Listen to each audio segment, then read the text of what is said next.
Bien, ya se van los niños. Nosotros nos quedamos aquí para escuchar palabra del Señor.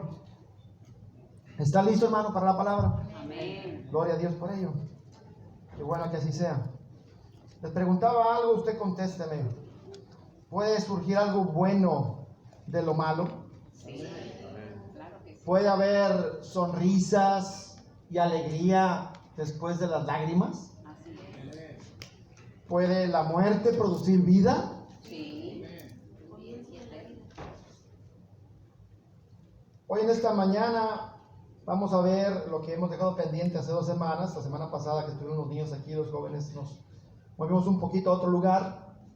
Pero vamos a regresar a nuestro estudio, nuestra serie de estudios para estudiar juntos el capítulo número 8 de los Hechos, en donde la iglesia acaba de sufrir la pérdida de su primer miembro, su primer mártir, cuando Esteban es apedreado por creer y por señalar el pecado de aquella gente. Los líderes del pueblo de Israel, el famoso Sanedrín, formado por judíos ricos que tenían poder y autoridad y gobernaban la nación religiosamente en aquel entonces. Ellos le quitaron la vida a Esteban. Y entonces la muerte de Esteban causa obviamente dolor, causa algunas cosas que vamos a ver hoy aquí. Y yo le pregunto, y usted ya me contestó, que si puede esa crisis de perder a un ser amado puede producir algo bueno. Que si pueden las lágrimas producir alegría, que si puede la muerte producir vida. Hoy vamos a ver cómo Dios trabaja para que tú en tu corazón sepas que cuando tú estás llorando, cuando tú te estás lamentando por algo que te ha pasado, mantén tu corazón y mantén tu fe esperando en que Dios algo va a hacer con ello. Amén. Dios conoce nuestras lágrimas, Dios conoce nuestros lloros, Dios conoce nuestras pérdidas, Dios conoce lo que nos hace falta, Dios lo sabe bien. Y su promesa es de que los que amamos a Dios, todas las cosas son transformadas por Dios para un bien nuestro. Amén. Mañana, pasado mañana, quizá en un año, tiempo después, no lo sabemos. Pero Dios tiene ese poder de transformar tus lágrimas, tu dolor y tu pérdida, transformarla en algo bueno, para que después diga, bendito sea el Señor. Amén. El día miércoles que tuvimos aquí la clase, los que estábamos aquí estudiando, allá en el salón de estudio, les decía que en realidad nadie sabemos nada de las cosas. Nuestros ojos tienen una vista muy corta, y nosotros lo que vemos mal nos aplasta, y lo que vemos bien nos levanta. Pero lo que nos aplasta luego cambia, ¿no es así? Y lo que nos levanta luego cambia también. O sea que nunca sabemos exactamente si algo es bueno, si algo es malo, porque todavía no hemos visto el fruto de las cosas. Y les decía a los hermanos que había 2 rancheros, 2 vecinos rancheros en cierto lugar del país, tenía cada quien su ranchito grande, su parcela. Y uno de ellos tenía un caballo fino, caro, bonito, hermoso.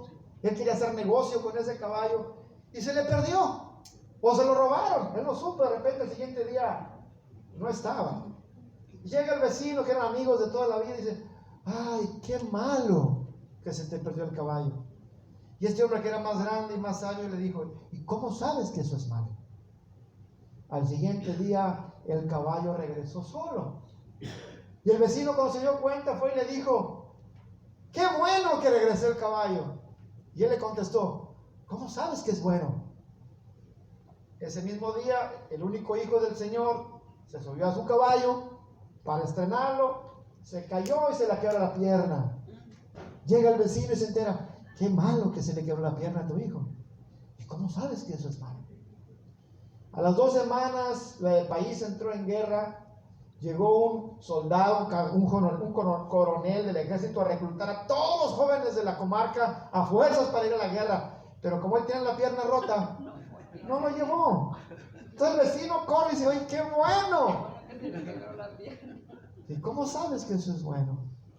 Después de algunos meses en la guerra, aquella escaramuza se venció, salieron victoriosos ninguno de los jóvenes perdió la vida, y entonces el presidente de la nación les regaló a cada soldado como 20 acres libres de impuestos gratis. Pero como el muchacho que tiene la pierna rota no fue, no le tocó. Y entonces el vecino dijo: qué malo. Y él con sabiduría preguntó: ¿cómo sabes que eso es malo? Y podríamos pasarnos toda la semana platicando de lo que te ha pasado a ti, lo que me ha pasado a mí, decir: qué bueno, qué malo, qué bueno, qué malo, qué bueno, qué malo. Hermano, no sabemos nada. Dios ve la vida hasta el final. Nosotros, hermanos, vemos los que tenemos aquí enfrente. Qué malo que me pasó esto. Pero pasan días, pasan semanas, pasan circunstancias, y aquello se transforma en algo bueno. Ahora entiendo por qué Dios quería tal cosa.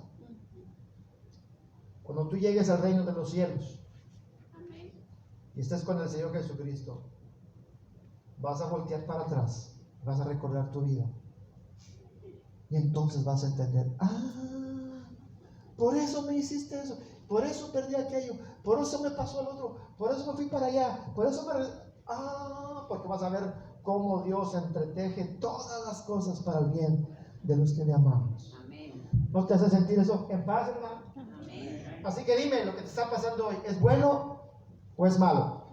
Bueno, Es como Dios quiera. pues no lo sabemos. Es como Dios quiera. Es como Dios La respuesta correcta es esa: es como Dios quiera. que sea. Así. Mi vida está en sus manos, Amén. mi salud está en sus manos, mis hijos están en sus manos, mi dinero está en sus manos, mi trabajo está en sus manos, mi vida eterna está en sus manos. Por lo tanto, yo me voy a entregar totalmente al Señor para que Él haga de mi vida lo que Él quiere. Padre, en el nombre del Señor, te ruego la presencia de tu Espíritu en nosotros. Sé nuestro maestro, sé nuestro guía. Quita todo error en la mente nuestra, en nuestro corazón. A veces creemos cosas que no son ciertas y damos como pérdida total cosas que no son pérdida total. A veces nos desgarramos el alma por cosas que no tienen valor suficiente. A veces nos ahogamos en un pequeño vaso de problemas. Danos la capacidad para entender que tú eres el Dios soberano y tienes poder y autoridad sobre todas las cosas que nos pasan. Tú eres el Rey, tú has gobernado nuestras vidas, la gobernarás para la eternidad. Y tú has, Señor, dice tu palabra, que nos has predestinado. Has escrito nuestro final, y nuestro final es estar contigo desde ahora y para siempre, y por ello te damos gracias.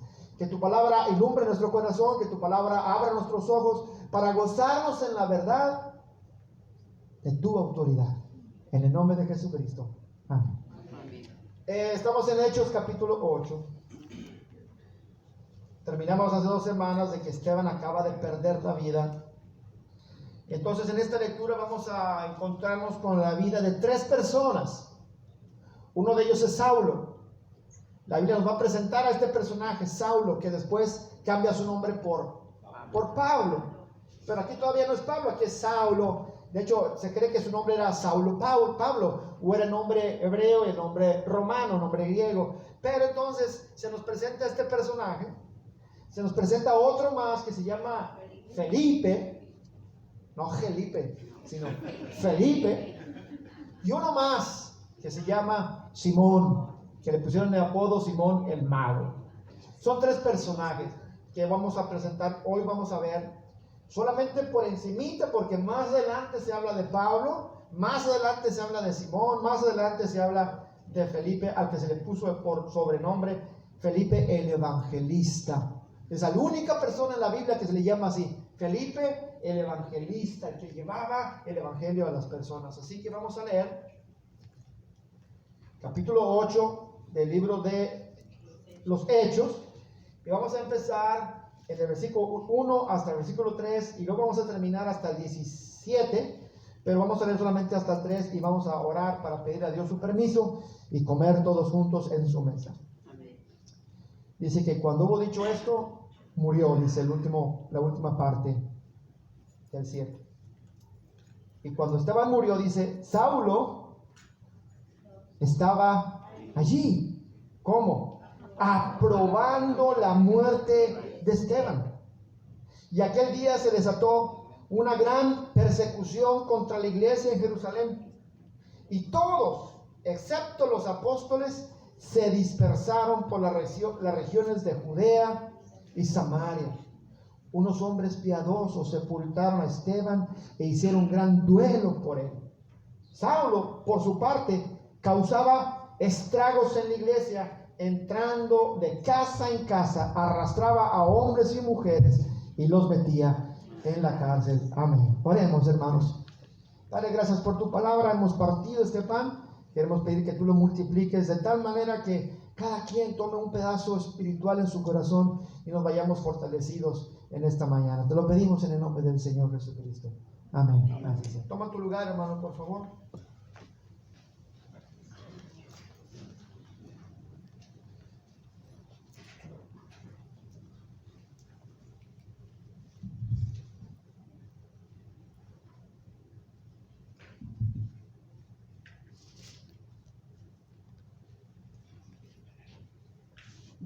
Si usted ha estado aquí desde el principio, en los estudios en el libro de los Hechos, hemos visto que la iglesia sube y baja, sube y baja, sube y baja. Cosas buenas, cosas malas, cosas buenas sobre cosas malas.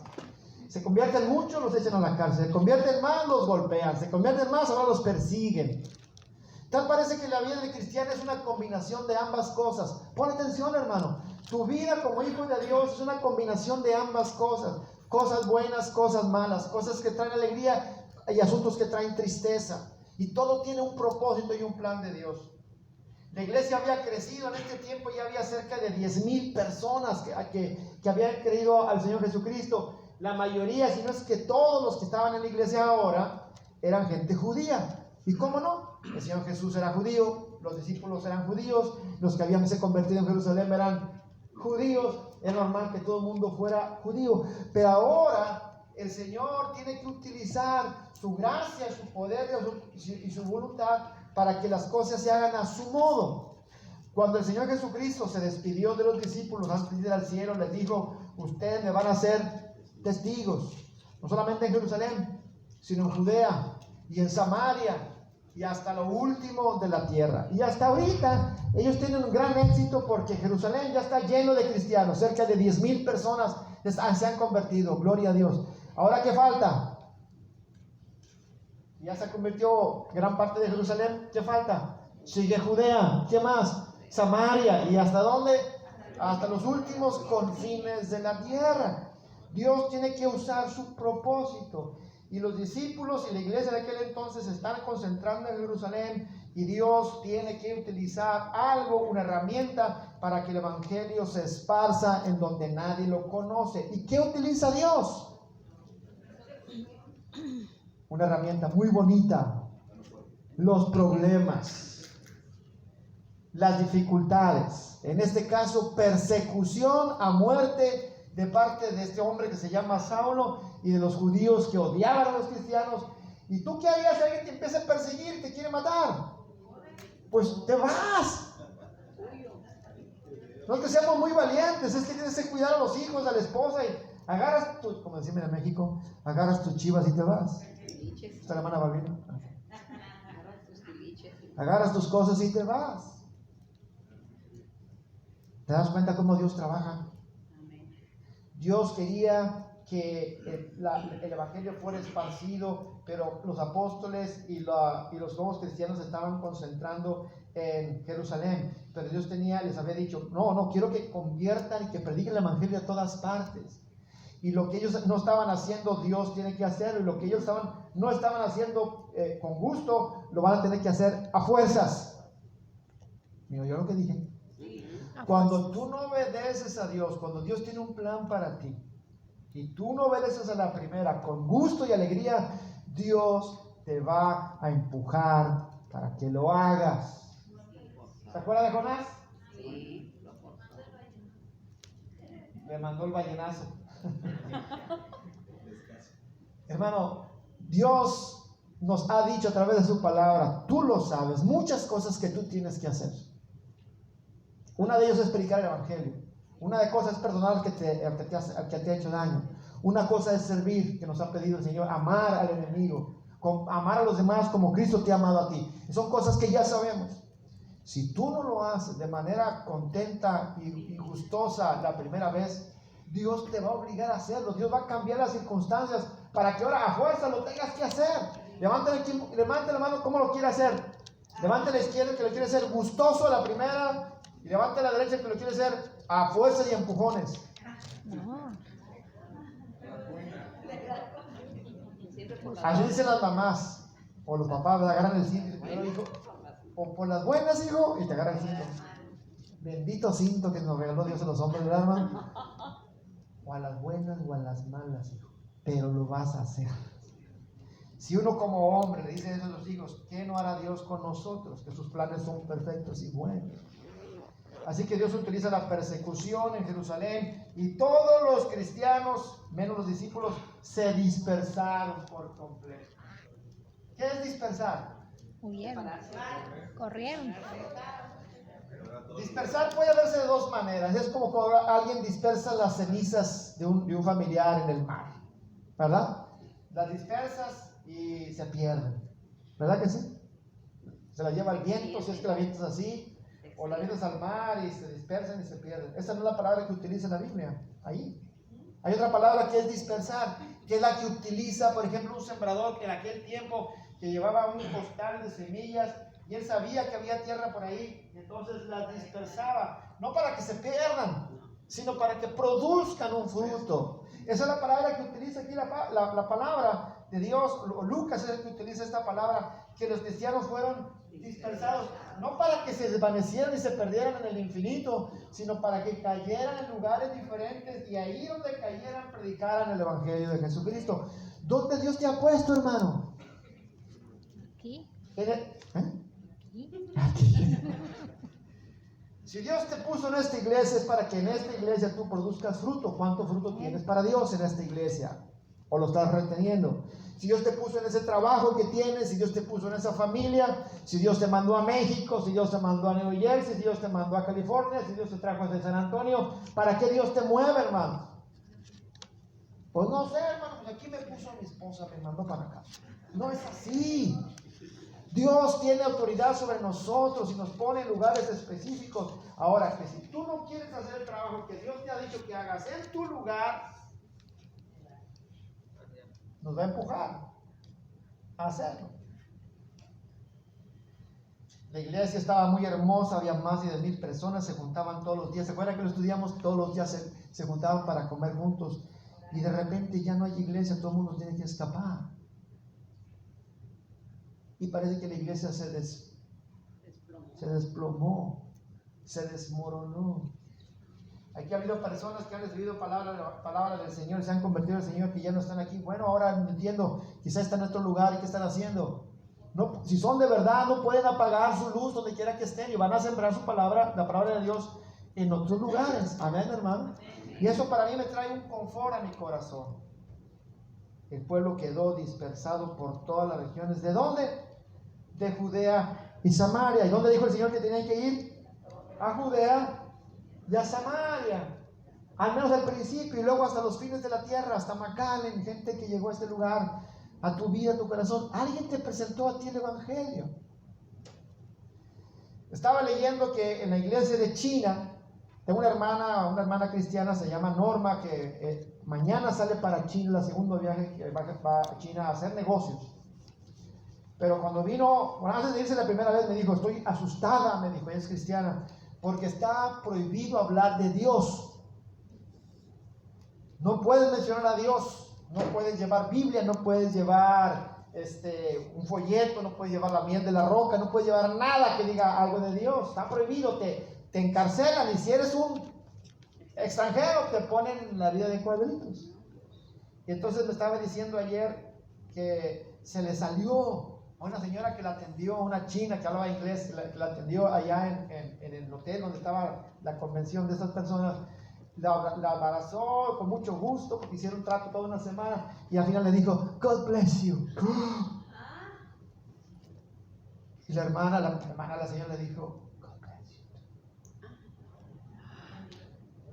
Cuando la China comunista expulsó a todos los evangelistas, a todos los misioneros que habían predicado en China y que habían sembrado iglesia, cuando la iglesia comunista, cuando el Partido Comunista tomó el poder y quiso deshacerse, tenían el problema de los cristianos que ya había ahí.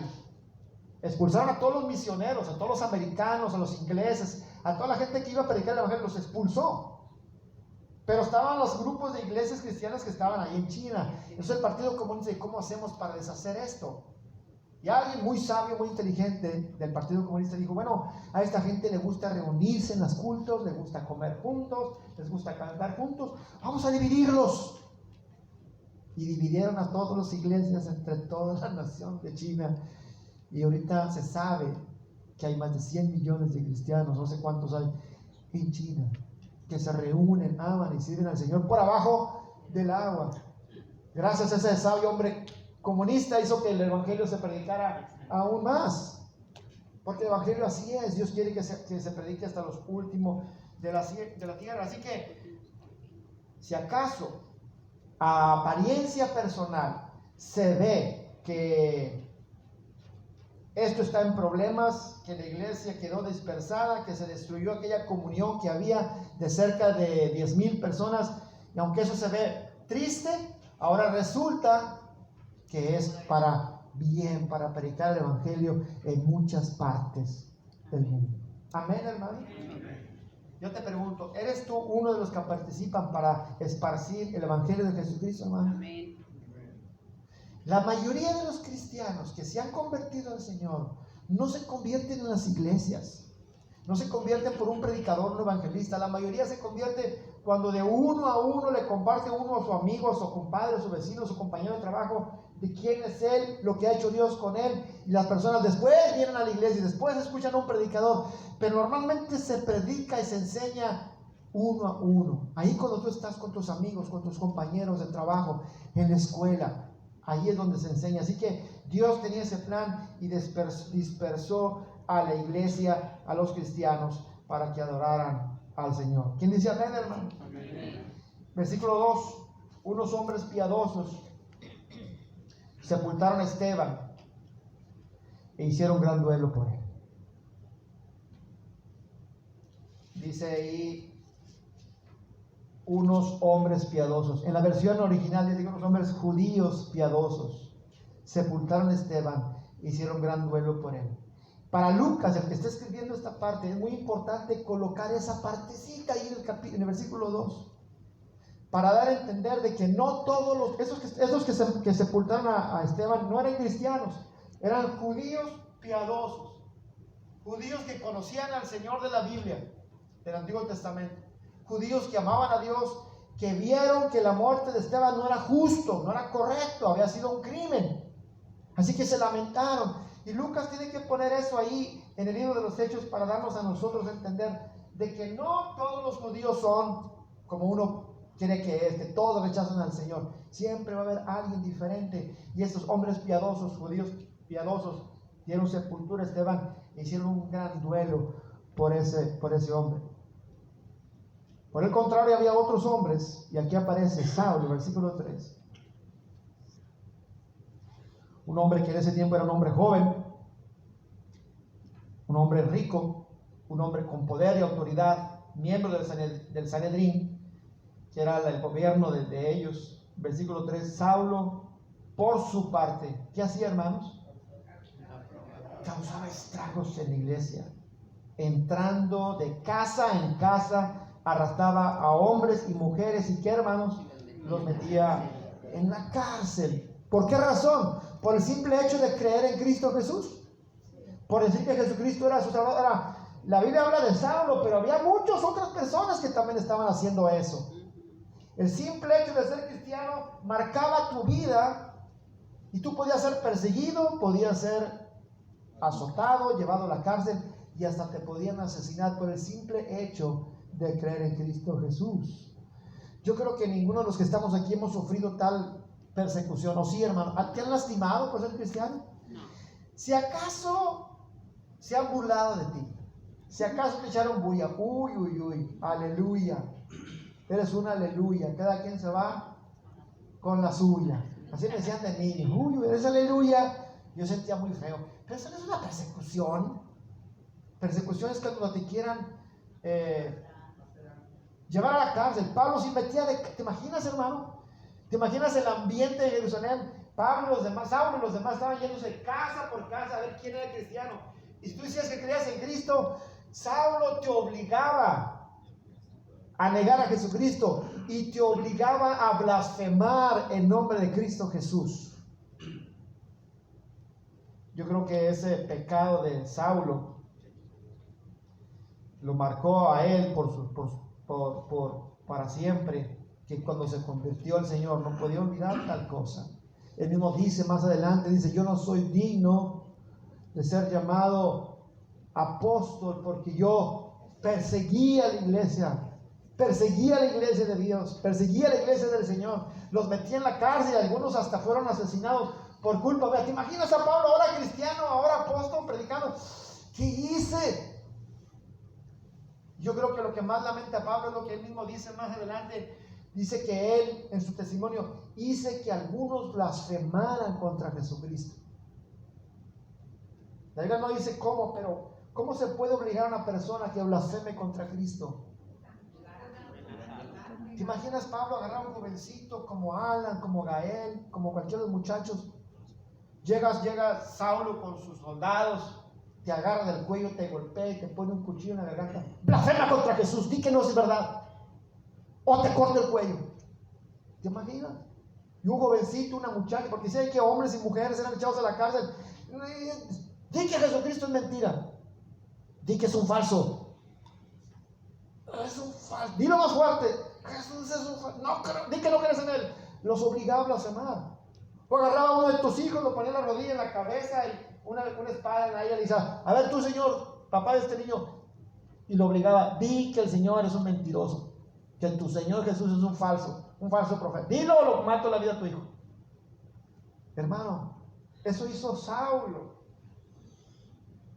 La Biblia no da los detalles, pero para hacer que una persona, hacer que un cristiano en su fe blasfeme contra el Señor, oiga, Saulo tuvo que haberlos puesto contra la pared y Pablo lo lamenta después aquí mismo en el libro de los Hechos, capítulo 26, versículo 11, cuando él dice, hice que algunos blasfemaran y algunos fueron a la muerte. Quizá Pablo dice, bueno, los que maté, bueno, se fueron con el Señor, pero los que hice que blasfemaran su nombre, ¿habrán regresado al Señor? Fueron tantos. ¿Habrá alguno que se haya arrepentido y que haya entendido y por fin haya aceptado? Hermano, Pablo tenía un problema, Saulo tuvo un problema grande, hizo un pecado grande que después lamentó. Cuando dice en el versículo 1, dice que Pablo estaba aprobando la muerte de Esteban y la muerte de todos los cristianos. Pablo estaba feliz, estaba contento de perseguir a la iglesia. Le causaba placer ir casa por casa, agarrar a una mujer, llevarla a la cárcel, agarrar a un hombre y arrancarle de sus hijos. A Saulo le causaba placer, lo disfrutaba su pecado, disfrutaba su maldad. Tiempo después, ¿cómo la lamentó, hermano? Y eso me hace pensar que todo pecado que tú cometas con placer ahorita, tarde que temprano lo vas a lamentar. No hay pecado, hermanos, que produzca un gozo. No hay pecado que produzca paz. No hay pecado que produzca alegría. Si tú ahorita, hermano, estás en pecado, nadie se ha dado cuenta, o quizá ni te importa que se den cuenta y lo estás disfrutando, o quizá no estás en pecado, pero lo estás contemplando hacer, estás pensando en ello, y te causa atracción, y te causa cierto, pues, gusto, placer y ganas de hacerlo. Hermano, lo que tú hagas en pecado ahorita lo vas a lamentar después. Esa regla nunca falta, nunca falla. El Señor Jesucristo dice, todo lo que el hombre siembra, tarde que temprano lo va a cosechar. Así que, hermano, hermanas, no importa la edad que tengas, no importa la clase de pecado, si estás ahorita en alguna clase de pecado, en rebeldía, si estás en enojo, si estás en quejas, si estás en adulterio, si estás en robo, si estás en mentiras, en lo que estés, hermano, hoy es el día para que tú digas, ya basta. Y le estoy hablando a cristianos. No estoy hablando con paganos, estoy hablando con cristianos. Eso es para ti y para mí. Si hay algo que te está llamando la atención, tú di, no. No quiero que yo sufra, no quiero sufrir, no quiero que mis hijos sufran, no quiero que mi iglesia sufra, no quiero esas consecuencias.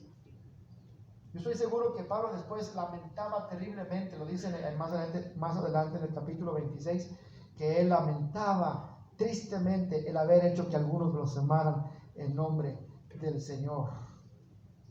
Así que, hermanos, dile alto a tu pecado.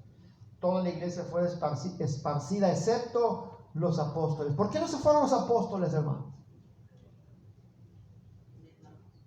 ¿Por qué se quedaron allí en Jerusalén? No dice la Biblia por qué realmente, pero ¿te acuerdas cuando estaban en Getsemaní? Que llegaron los soldados a arrestar a Jesús. ¿Qué hicieron ellos?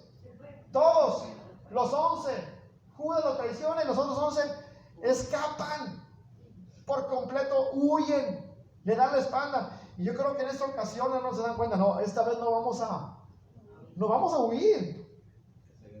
Si acaso nos van a matar, nos van a quitar la vida, estamos dispuestos a que nos quiten la vida.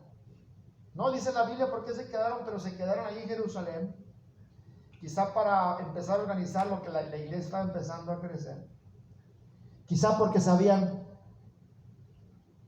que la gente del Sanedrín, los jefes de los judíos, los jefes de los sacerdotes y todo ello, al principio la persecución era para los discípulos solamente. La persecución era para ellos. Fue a ellos a quienes golpearon, fue a ellos quienes les dijeron que no predicaran, fue a ellos a quienes los arrestaron, fue a ellos a quienes los echaron a la cárcel. Pero las cosas han cambiado, ya no son a ellos, ahora es a los seguidores, a los cristianos. Quizás astutamente, no, si matamos a esta gente y lo hacemos mártires, esto no se va a acabar. Mejor vamos a perseguir a los de abajo. Y empezaron a perseguir a la iglesia. Por eso quizás ellos no estaban siendo perseguidos por estrategia del maligno. No, a ellos no, déjalos así. Pero Dios siempre tiene planes superiores. La cosa es que ellos se quedaron ahí. Versículo 4. Aquí está el plan de Dios en pleno funcionamiento. Los que se habían dispersado, ¿qué, hermanos? Predicaban la palabra por donde quiera que iban. ¿Quién dice amén, hermano? Amén. Les pregunté hace un ratito que si puede la tristeza producir alegría, ¿puede algo malo producir algo bueno? Sí. Está Jerusalén siendo perseguida, están siendo los cristianos siendo perseguidos, salen todos en desbandada a diferentes lugares. ¿Y qué es lo que hacen ellos, hermanos? Predicar el evangelio para que otras personas que están atadas en pecado lleguen a la salvación y a la libertad de Cristo Jesús. Amén, hermano. Esos son los planes de Dios. Eso es como Dios trabaja en la vida de cada persona. Si haces una pequeña pausa y te pones a pensar en tus lágrimas, en tus tristezas y en tus pérdidas, ten paciencia. Dios va a hacer algo bueno, hermano. Dios es fiel a su palabra. Dice en Romanos 8 que los que amamos a Dios, todas las cosas nos ayudan a bien, obran para un bien, producen un fruto bueno, producen un fruto agradable. Quizá ahorita no lo entiendas, pero en lugar de pedir al Señor, Señor, quítame esta enfermedad, quítame este problema, quítame esta situación, en lugar de eso, Señor, esta enfermedad, este problema, esta situación, utilízala para que yo honre tu nombre. Y Dios va a contestar esa oración. Amén, hermano. Hazlo así. Porque Dios así es como trabaja. Así que toda esta gente salieron de Jerusalén y se fueron aquí, hermanos, a predicar la palabra. Yo admiro a esa gente. Si a nosotros nos hubieran corrido de tu casa, de McAllen, para irte a Reynosa o para irte a otro lugar, ¿te irías contento predicando, hermanos? Amén. ¿O tenías todo amargado, todo entristecido? ¿Qué palabra, qué pregunta tan complicada? Porque no nos han hecho eso. Le decía a mi hermana Edna que estaba hablando por allá por teléfono. Dice, hermana, mientras te estés allí, predica el evangelio. Dice, hermano, sí estoy ahí en una iglesia y estoy enseñando lo que he aprendido. Gloria a Dios por ello. ¿Podrías tú hacerlo, hermano? Amén. Ay, no, yo quiero regresar a mi casa. Yo quiero regresar a lo mío. Quiero ver riconcito en mi sillón. Quiero ver tele y sentarme a ver todo el juego de los Rayados o de los Chivas o de la América. Yo quiero mi comodidad. Yo quiero levantarme temprano, ir a correr, ir al gimnasio, llegar a mi trabajo, y que nadie me moleste, y luego voy a casa, me como mi sanguchito y me cuesta dormir temprano. Y la predicación de la palabra. Y compartir el mensaje, que es a lo que nos ha llamado el Señor. Y no lo dijo eso al final, en Mateo 28, ir por todo el mundo y predicar el Evangelio de Jesucristo. Y quizás alguien más vaya a otras partes del mundo. A ti nomás te toca ir pues con el vecino, con el amigo, con el compañero, nada más. Esa gente se fue a predicar la palabra por donde quiera que iban. Gloria a Dios, hermano. Amén. Tú puedes predicar la palabra. A ver, diga conmigo. Si usted lo cree, si no cree, no lo diga, ¿verdad? Por favor. Diga si lo cree. Yo puedo predicar la palabra. Yo Yo puedo predicar la palabra. Sí, Señor. Casi oí algo que... Yo puedo predicar la palabra. Gracias. Dígalo de nuevo. Yo puedo predicar la palabra. Y no se trata de que pase aquí al frente, hermano, y les ponga corbatita y hermanos hablan. No, que usted con su vecina, con su amiga, con su compadre, con el amigo, con el que te cae gordo, con el que te cae bien. ¿Sabes qué? Déjame compartir algo que me pasó a mí. ¿Qué te pasó?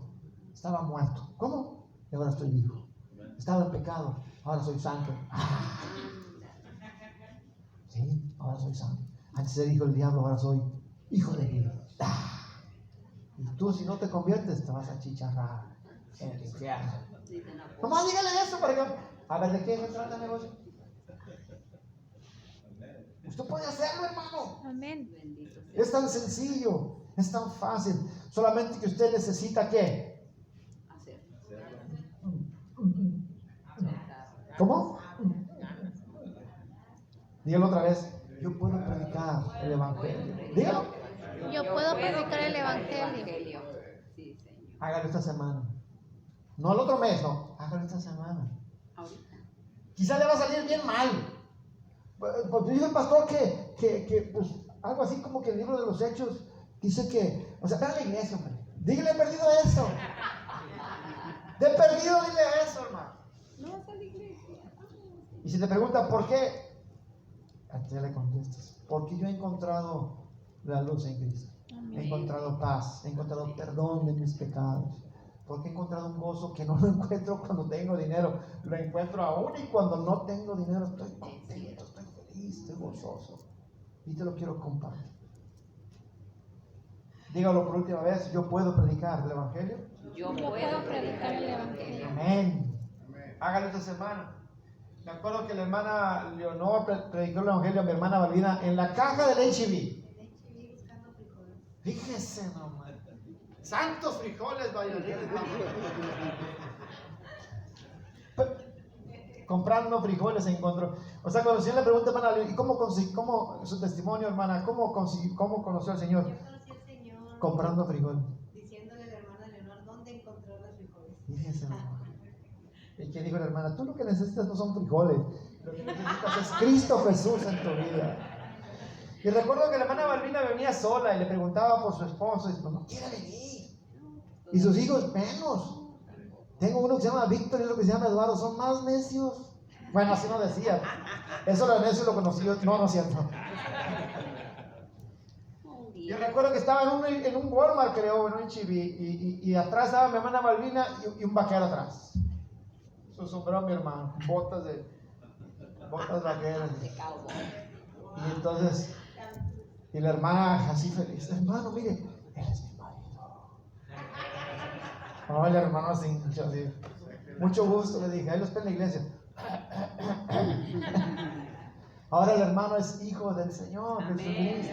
Amén. Gloria a Todo Dios. porque no encontraba frijoles la hermana. Aprovecha cualquier situación para decirle a una persona que necesita a Cristo Jesús. Así es. Donde quiera que vayas, donde quiera que estés. Y ahora la Biblia nos introduce a otro personaje, su nombre es Felipe, versículo 5. Felipe bajó de Jerusalén, obviamente, bajó a una ciudad de Samaria y les anunciaba al Mesías, les anunciaba a Cristo Jesús. ¿Quién es Felipe? Ya habíamos hablado de Felipe. era uno de los 7 diáconos, ¿se acuerdan? Esteban era uno de ellos, Nicanor era uno de ellos, Timón era otro de ellos, Felipe era uno de ellos, Esteban era uno de ellos, eran 7. Bueno, uno de ellos, a los que le habían pedido que limpiaran las mesas, que atendieran los asuntos de la iglesia, era un diácono. Y nosotros vimos la semana pasada que los diáconos, cuando hacen bien su trabajo, ganan un honor, un lugar de honor en la congregación. Así que Felipe va para allá, y Felipe, lleno de Dios, lleno del Espíritu Santo, les anunciaba al Mesías. Versículo 6: y al oír a Felipe y ver las señales milagrosas que realizaba, mucha gente se reunía y todos prestaban atención a su mensaje. Gloria a Dios, hermanos, por este hombre Felipe, un diácono fiel. De muchos endemoniados, los espíritus malignos, que hermanos, salían dando alaridos, y un gran número de paralíticos y cojos quedaban sanos, y aquella ciudad se llenó de gran gozo, gran alegría. Amén, hermano. Amén. ¿Quién es el predicador aquí? Uno que limpiaba las mesas. Un diácono, un servidor. Se convierte en un evangelista porque está lleno del Espíritu. No solamente predica, sino que Dios lo respalda haciendo milagros y señales, y toda la gente en Samaria creía en el Señor. Déjenme decirle un poquito acerca de Samaria. Samaria, hermanos, estaba llena de samaritanos. Por eso decían Samaria. Es una broma. Samaria era una región al norte de Israel, de Jerusalén. Era una región en donde los samaritanos y los judíos tenían un pleito. Era como tigres y rayados, como Chivas de América, pero más feo. Se odiaban. Pues no tan feo, ¿verdad? No tan separados. Los samaritanos odiaban a los judíos, y los judíos menospreciaban a los samaritanos, porque toda la región de Samaria eran regiones en donde, cuando Israel fue conquistado, toda la nación de Israel fue conquistada y fueron llevados cautivos. Cuando regresaron, se regresaron solamente los de Judá y de Benjamín, y formaron la nación de Israel, la que nosotros conocemos. Y los samaritanos cuando se fueron de esclavos, habían quedado puros pobres y enfermos. Los asirios no se los llevaron, ahí los dejaron puros pobres y enfermos. Y entonces esa región de judíos pobres y enfermos se contaminaron, porque llegaron puros asirios y sirios, y se mezclaron con ellos, se casaron y tuvieron hijos, hicieron familias mixtas. Acuérdense que los judíos solamente se casan con judíos para conservar, porque Dios así les había dicho desde un principio. Y si acaso venía de otra nación, tenían que convertirlo al judaísmo y abrazarlo a su religión para hacerlo un judío, y entonces mantener pura su raza. Pero los samaritanos habían revuelto entre todos, y entonces los judíos los menospreciaban, los consideraban como judíos de segunda mano, de tercera mano. Y los samaritanos decían a los judíos: ustedes se creen mucho. Todos los judíos tenían su templo en Jerusalén, y ellos pusieron su propio templo en Samaria. ¿Te acuerdas una vez que Cristo Jesús, en un pozo con agua, con sed, le dijo a una samaritana: dame agua de beber? ¿Y qué dijo la samaritana? No me pidas a mí que te dé, si tú eres judío, yo soy samaritana. No nos llevamos muy bien. ¿Te acuerdas? ¿Te acuerdas que esa samaritana que tenía, ¿cuántos maridos? 5. ¿Cuánto lleva usted? Llevaba 5 y uno de repuesto, ¿verdad? Llevaba 6 la mujer. Obviamente Dios ni le hace caso cuántos números tiene, le hace caso al corazón de esa mujer. Mira, si tú tomas del agua que yo te voy a dar, nunca más vas a tener sed. Él hablaba de él, de la palabra, del evangelio. Y dice que esa mujer se fue a Samaria, a Decápolis, que eran 10 ciudades juntas, y les dijo a todos: ¿saben qué? He encontrado al Mesías. Cuando Felipe llega a Samaria, toda esa gente que se reunía ya había escuchado algo del Mesías por boca de esa mujer. Gloria a Dios. El Señor sembró una semillita en el corazón de una persona, y esa persona fue y multiplicó el evangelio. A veces tú le hablas a una persona y esa persona no te hace caso, no viene a la iglesia, no se convierte, pero tú dejaste una semilla en su corazón. Tú no sabes lo que va a pasar después. Quizás tú digas, uy, ya le hablé, hermano, y no vino. Qué malo. ¿Cómo sabes que eso es malo? Ya va a ser hermanita toda enojada porque tú le hablaste de Cristo Jesús, te cortó la amistad y va y le dice a su comadre, ¿sabes qué? La comadre ya se hizo cristiana. Me andas tratando de invitar a la iglesia y que los niños y que vasitos de barro y que no sé qué. Y tú no sabes lo que está sucediendo en la otra persona que está escuchando y pasa el tiempo. Y luego resulta que ni siquiera a esta iglesia llegaron, sino que fueron y se convirtieron en otra iglesia que también aman al Señor y se convirtieron al Señor y fueron salvas porque una vez tú les dijiste, quizá tú nunca lo veas. Por eso dice la palabra, uno es el que siembra y otro es el que cosecha. Pero Dios es el que da el crecimiento. Así que el Señor Jesús ya no vio a esta mujer ni a esta iglesia físicamente porque el Señor murió y se resucitó y se fue. Pero lo que el Señor sembró en esa mujer samaritana, con el tiempo trajo fruto. Con el tiempo trajo fruto. Así que tú siembras en el corazón de una persona y con el tiempo habrá fruto para Dios. De tal manera de que muchos endemoniados, los espíritus malignos salían dando alaridos y un gran número de paralíticos y cojos quedaban sanos. ¿Y qué pasó? Versículo 8, ¿qué dice, hermanos? Versículo 8. Y aquella ciudad se llenó de alegría. Aquella ciudad se llenó De alegría. de alegría. ¿Por qué? Porque se les estaba predicando el Evangelio de Cristo Jesús. Cuando llega el Espíritu Santo y cuando llega palabra de Dios, llega el gozo y la alegría. Amén. No es por dinero, no es por trabajo, no es por salud, no es porque te vaya bien, es porque se te ha predicado el Evangelio de Cristo, por lo que llega el gozo.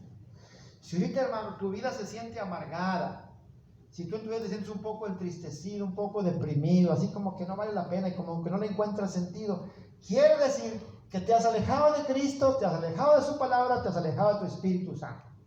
Si en lugar de alegría y gozo hay queja, hay tristeza, hay problemas, hay depresión y hay como un desazón. ¿Sabes lo que es un desazón? Sin sabor. Un sinsabor, así. La vida no me sabe a nada.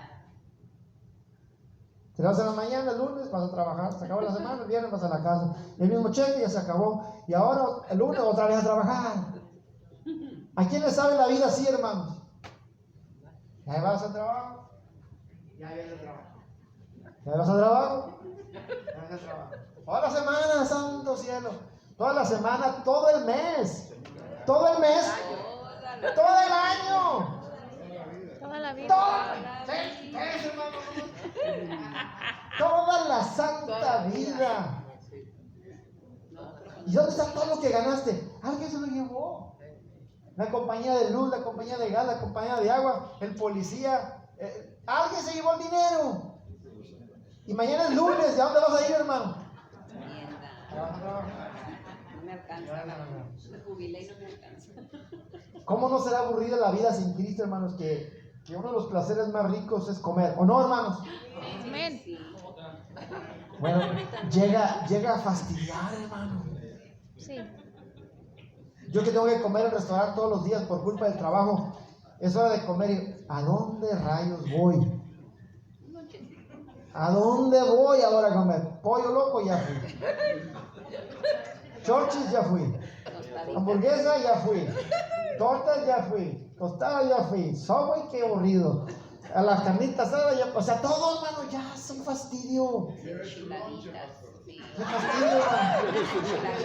Sale peor llevar lonche. Porque lo como en la oficina y ahí estoy encerrado todo el santo día. Es que quiere salir y eres Y distracción. me quiero salir. Invítame. Y es bien extraño porque apenas son las 4 y ya quiero que sean las 6. Ya me quiero ir. Y al otro día estoy otra vez.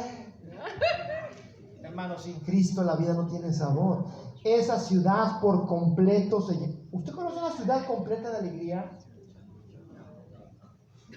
En el mundo. Ni Las Vegas, hermano. No, Las Vegas es puro mugrero ahí. No me gustan, no me gustan. Solamente la ciudad que tiene a Cristo Jesús se llena de gozo. Amén. Solamente las familias que tienen a Cristo Amén. Jesús se llenan de gozo. Solamente el enfermo que tiene a Cristo Jesús se llena de gozo. Solamente el pobre que está lleno de Cristo Jesús se llena de gozo. Amén. Solamente Cristo y solamente Cristo. Y solamente. No hay más.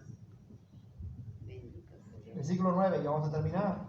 No. Ya desde antes había en esa ciudad un hombre llamado Simón. Aquí está el otro personaje, que jactándose de ser un gran personaje, practicaba la hechicería y asombraba a la gente de Samaria. Todos, desde el más pequeño hasta el más grande, le prestaban atención y exclamaban: este hombre es el que llama el gran poder de Dios. Cuidado, hermano. Lo seguían porque por mucho tiempo los había engañado y los tenía deslumbrados con sus artes mágicas. Hermano, tenga mucho cuidado cuando un predicador se llame la atención por su persona. Tenga mucho cuidado. Este Simón los tenía todos engatusados, engañados, haciendo magia. Desaparecían monedas. No sé qué hacía, hermano. Pero la gente estaba asombrada. ¿Y qué decían? Este hombre es el gran poder de Dios. Y se parece mucha frase, esa frase se parece mucho a lo que hacen muchos predicadores que anuncian milagros. Y ayer sí me dio mucha risa, esta semana, risa o tristeza.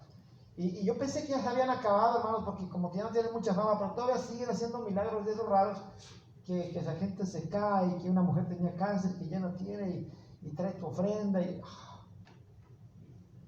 Tengamos mucho cuidado. Este hombre tenía engañados a toda una nación con mentiras. Versículo 12, pero cuando, aquí está el pero cuando creyeron a Felipe, que les anunciaba las buenas nuevas del reino de Dios, y cuando conocieron el nombre de Jesucristo, tanto hombres como mujeres se bautizaron. ¿Y qué más? Simón mismo creyó, y después de bautizarse, seguía a Felipe por todas partes, asombrados de los grandes milagros y señales que veía. Hermano, les tengo que pedir una disculpa, porque hoy no vamos a hablar de Simón. Vamos a hablar la próxima semana. Pero Simón, hermanos, el tema de Simón, si había que escoger un mensaje que perderse, si este o el de la próxima semana, el que no debían de perderse es el de la próxima semana. Así que no vaya a faltar. Órale. Simón creyó. Aquel que antes era un hechicero, que era un brujo, que hacía artes mágicas, que invocaba demonios, cuando conoció a Felipe y el evangelio de Jesucristo y el nombre de Jesucristo quedó: yo no conocía este poder, yo no conocía esta verdad, yo no conocía al Dios genuino. Creyó y se bautizó. Y vamos a ver después lo que pasó con él más adelante. Dice versículo 14: cuando los apóstoles, y con esto terminamos, cuando los apóstoles que estaban en Jerusalén se enteraron que los samaritanos habían aceptado la palabra de Dios, les enviaron a Pedro y a Juan. Estos, al llegar, oraron por ellos para que recibieran el Espíritu Santo, porque el Espíritu Santo aún no había descendido sobre ninguno de ellos en Samaria, solamente habían sido bautizados en el nombre del Señor Jesús. Entonces Pedro y Juan les impusieron las manos y ellos recibieron el Espíritu Santo. Amén, hermano. Cuando los apóstoles se enteraron que en Samaria habían aceptado la palabra de Dios, yo creo que todos los apóstoles se quedaron con la boca abierta.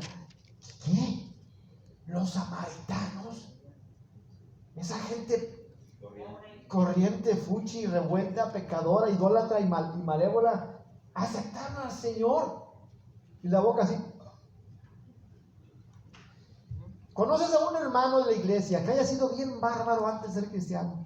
Sí. Mentiroso, hipócrita, maldito y hijo de Juan 8:44.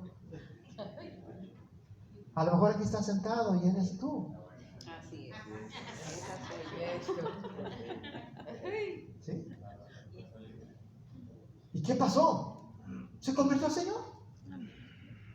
Y lo que antes era para muerte, ahora es para vida. Y lo que antes era un borrachín, drogadito, peleonero, ratón y ladrón y todo, ahora es un hombre que ama y sirve y vive en santidad. Ese es el poder de Cristo Jesús. Amén. Y tú lo puedes vivir, lo hemos vivido y lo estamos viviendo, hermanos, todos los días mientras crecemos en santidad. Y les enviaron a quién, hermanos? A Pedro y a Juan. Pregunta, ¿por qué les enviaron a Pedro y a Juan? ¿Por qué no a otros de los 10? ¿Se acuerdan cuando el Señor Jesucristo dijo, tú eres Pedro? Y sobre esta piedra edificaré mi iglesia, sobre esta roca. Pedro fue el que dijo, tú eres el Cristo, el Hijo de Dios viviente. Sobre esa piedra voy a edificar mi iglesia. Y dijo el Señor Jesucristo, a ti te daré las llaves de la iglesia, las llaves del reino. El primero que predicó a los judíos fue Pedro. ¿Se acuerdan? Vimos hace tiempo atrás que Pedro se amontonaron todas las gentes y Pedro empezó a predicar. Pedro va y abre las llaves para que los judíos que no conocían al Señor entraran al reino de los cielos. Ahora son samaritanos los que están recibiendo la palabra. ¿Y a quién mandan? A Pedro para que les ponga las manos y reciban el Espíritu Santo. ¿Y quién tiene las llaves de la iglesia, hermanos? Es Pedro. Y ahora no solamente los judíos, sino ahora judíos y ahora samaritanos también. Y luego más adelante, lo vamos a ver más adelante en el libro de los Hechos, que un romano de nombre Cornelio tuvo un sueño muy raro. En el sueño le decían, ve y busca uno que se llama Pedro para que te predique el evangelio. Y luego Pedro tuvo un sueño de que había animales de toda clase. ¿Se acuerdan? Que le dijeron, el Espíritu le dijo, come de toda esta carne. Había manitas de puerco, camarones, tiburón, pulpo, todo lo que los judíos no comen. Señor, yo nunca he comido de esto, es inmundo. A lo que Dios ya limpió, no mandes tú inmundo. Y Pedro se levanta y va a Cornelio con un romano. Y él tiene las llaves y le abre la puerta del reino de los cielos a todos los gentiles, incluidos tú y a mí. Amén. Por eso mandan a Pedro. Amén. ¿Y por qué a Juan? ¿Te acuerdas de Juan? En una ocasión, si tú ves ahí el libro de Lucas, Jesucristo había mandado a Juan y a Jacobo, a los dos eran hermanos, que les prepararan un lugar en Samaria. En Samaria. Y entonces vayan a Samaria a preparar un lugar. Pero como Jesús iba por ahí y como que tenía la idea como que iba a pasar de lejos, los samaritanos no lo quisieron recibir. No, si no te vas a sacar aquí, sigue, no te vas a esperar aquí. Y no lo quisieron recibir. Y Juan, hermanos, que era el hijo del trueno, él y su hermano eran tremendos, dijeron, Señor, esta bola de samaritanos incircuncisos no te quieren recibir. Danos permiso, Señor. Y ahorita oramos para que caiga fuego del cielo y los achicharramos a todos. Qué bonito cristiano, ¿verdad? Pero el Señor Jesucristo, mira, Juan, tú no sabes de qué espíritu eres. Yo no he venido a condenar, sino a salvar a los perdidos. Y entonces Jesús le sacó la vuelta. Y ahora resulta que al que manda el Espíritu y los apóstoles es a Juan. ¿Con quién? Con los mismos que hace unas semanas atrás o unos meses atrás lo habían rechazado. No semanas, sino meses atrás. Y ahora está Juan con los samaritanos diciéndole, hermanos. Y Juan se convierte del hijo del trueno en el apóstol del amor. Y tiene que empezar amando a los que le caían gordos, los samaritanos. ¿Quién te cae gordo por ahí, hermano? ¿Quién es samaritano en tu vida? Tú eres un judío así muy bueno. Ve con ese samaritano, a ese que te cae mal, al que antes odiaba, decirles, hermano, tengo algo para ti. Quiero que el Espíritu Santo llene tu corazón. Quiero que recibas el evangelio que trae salvación. Entonces Pedro y Juan les pusieron las manos y recibieron el Espíritu Santo. Amén, hermano. Amén. Pregunta otra vez. ¿Puede algo malo convertirse en algo bueno, hermano? Claro que sí, amén. Por un lado, Jerusalén está asolada. Los cristianos están escondidos, otros tuvieron que ir. Por culpa de creer en Jesucristo, muchos eran echados en la cárcel y otros eran asesinados. Pero por otro lado, en Samaria era una ciudad llena de gozo y alegría. Si tú te sientes triste, por alguna razón, deprimido, pero por tu tristeza alguien se va a convertir al Señor y alguien se va a salvar, vale la pena entonces sufrir. Vale la pena entonces llorar. Si por quitarte tú de dinero, quitarte tú de tu comodidad, alguien más va a recibir al Señor, bendito sea Dios. Si tienes que poner tu carro para ir por una familia desde lejos, para traerla a la iglesia, y tú estás pagando tu gasolina, de tu dinero y tu esfuerzo para que venga, vale la pena, hermanos, con tal de que esa persona se llene del gozo de Cristo Jesús.